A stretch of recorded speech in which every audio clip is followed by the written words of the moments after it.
کربلا والوں نے اتنی بڑی قربانی کیوں پیش کی تھی؟ اس پہ غور کرنا چاہیے، سوچنا چاہیے.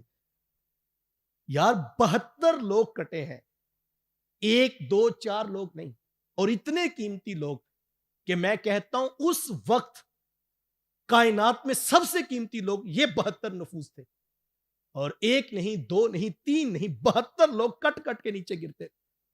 اور کسی ایک نے بھی آ کر میرے امام سے یہ نہیں کہا کہ ذرا ایک لمحے کے لیے توقف کر کے رک کر سوچ لیا جائے، شاید کہیں ہماری راہ میں کوئی غلطی نہ ہو.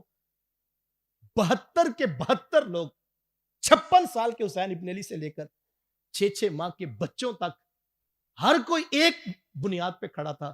ہم کٹ تو سکتے ہیں لیکن یزیدیت کی حمایت نہیں کر سکتے. میں آپ دیکھیں ہم کہاں پہ کھڑے ہیں. بہت کچھ سیکھا جا سکتا ہے کربلا کے میدان سے. میں صبح سے غور کر رہا ہوں تو میں سوچتا ہوں، بار بار سوچتا ہوں کہ یار وہ کون سی شے تھی جس نے امام کو اپنے نظریے پہ اتنی استقامت کے ساتھ کھڑا کیا کہ اپنے بچے شہید ہو گئے، بیٹیاں مخدرات اسلام اور خاندان نبوت کے چشم و چراغ شہید ہو گئے، لیکن ایک لمحے کے لیے نہیں کہا کہ ہم دوبارہ ریویژن کر لیتے ہیں، ہم نظریے کو ریوائز کر لیتے ہیں. مقصد کیا؟ یہ ساری بات سمجھانا چاہتا ہوں. میرے امام کو 100% یقین تھا یزیدیت کچھ اور ہے، حسینیت وہی ہے جس پہ حسین ابن علی کھڑا ہے. اور کہا یہی وہ راہ ہے، چونکہ اللہ نے خود فرمایا تھا، اللہ اکبر، انما یرید اللہ لیذھب عنکم الرجس. اور میرے امام اس آیت کی تفسیر بننا چاہتے تھے، قیامت تک لوگوں کو پتا چل جائے پلیدی نجاست ادھر کھڑی ہے. اور حسین ابن علی کو یقین ہے کہ ہماری طہارت و پاکیزگی صرف اجسام کی نہیں ہوئی، ہمارے خیالات، نظریات، افکار، سوچیں ساری سونے محمد کے رب نے پاک کر دی ہوئی ہیں. اور حسینیت کا یہ رستہ ہے اور مجھے یہ متعین کرنا ہے. اور میں قرآن کی ایک اور آیت بھی سناؤں گا. قرآن نے بھی یہ کہا، یار نفس، شیطان، کئی ہیلے ہیں جو بندے کو ڈی ٹریک کر دیتے ہیں، جو انسان کو مجبور کر دیتے ہیں وہ سوچتا ہے، اور کوئی نہ کوئی سوچ، کوئی خیال. میرے حضور نے تو فرمایا تھا کہ شیطان انسان کی خون کی رگوں میں دوڑتا ہے، تو وہ انسان کے ذہن میں کئی وسوسے ڈالتا ہے، لیکن امام کا 6 ماہ کا بچہ بھی گرتا ہے تو ایک لمحے کا وسوسہ نہیں آتا.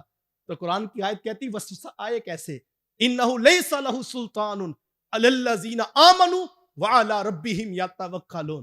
قرآن 14 صدیاں قبل بتاتا ہے کہ جن کا ایمان پختہ ہوتا ہے اور جن کی روحوں میں توکل سما چکا ہوتا ہے، شیطان کا ان کے اوپر زور نہیں چلتا ہے. اور امام پوری استقامت سے اس لیے کھڑے تھے کہ توکل کی اس معراج پہ پہنچ چکے تھے جہاں لگتا یوں ہے، بلکہ یقیناً ایسا ہی ہے کہ وہ ڈائریکٹ اللہ کے رسول صلی اللہ علیہ وآلہ وسلم سے استقامت کا فیض اور نور لے رہے تھے. پوری استقامت کے ساتھ وہ کھڑے تھے.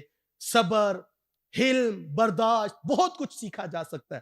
لیکن میں آپ سب کے لیے، اپنے لیے آج کی شب عاشور میں دعا مانگتا ہوں، یا اللہ ہمیں کربلا کے راہی کا، کربل کے کاری کا وہ تیقن نصیب فرما دے، وہ توکل نصیب فرما دے کہ ہمیں اپنے ایمان، اپنے نظریات کا تیقن نصیب ہو جائے. ہم کبھی تذبذب کا شکار نہ ہو، ہم کبھی دائیں بائیں ادھر ادھر نہ دیکھیں. ہمیں 100% تیقن ملے کربلا والوں کا صدقہ کہ ہمیں پتا ہو یہی راہ الفت ہے، یہی راہ دین ہے، یہی راہ حسینیت ہے، اور ہم نے ڈٹ کر اس کے اوپر کھڑا ہونا ہے. اور یہ توکل اللہ کی طرف سے عطا کیا جاتا ہے، اور یہ استقامت کربلا والوں کی خیرات ہے. آئیے کربلا کے قاری سے اپنے لیے استقامت دین طلب کیجئے. جب یہ تیقن ہو جاتا ہے تو پھر ہم دیکھتے ہیں اسی استقامت کا نور یزیدیت کی صفوں میں کھڑے ہوئے جناب حر کو ملتا ہے، اور وہ آ کے امام سے معذرت کرتے ہیں اور کہتے ہیں مجھے نہیں پتا تھا یہ بدبخت اس حد تک پہنچ جائیں گے، لیکن ان کا پختہ ارادہ ہے اور میں ہی وہ ہوں جنہوں نے آپ کو یہاں تک لانے میں مدد کی تھی. لیکن میرے اندر احساس جاگا ہے اب میرا کچھ بھی ہو جائے میں آپ کا دامن نہیں چھوڑوں گا، آپ مجھے معاف کیجئے گا. اس لمحے میں بھی میرے امام کہتے کہ میں نے اللہ کی رضا کے لیے تمہیں معاف کر دیا، اور میں دعا کرتا ہوں اللہ تمہیں سرخرو فرمائے گا. تو یہ استقامت ملتی ہے کربلا والوں سے. آئیے اللہ سے نظریات کی استقامت مانگیے، اللہ سے مسائل، پریشانیاں جتنی بھی آ جائیں، تکالیف آ جائیں، ہم حق کے ساتھ جب کھڑے ہوں پھر اس کے مقابلے میں کوئی چیز آئے تو اللہ ہمیں استقامت کا نور عطا فرمائے، نظریات کی پاکیزگی، خیالات کی طہارت اور عفت عطا فرمائے تاکہ شیطان کی کوئی بھی نجاست ہمارے نظریات اور توکل کے اوپر کوئی اثر نہ ڈال سکے۔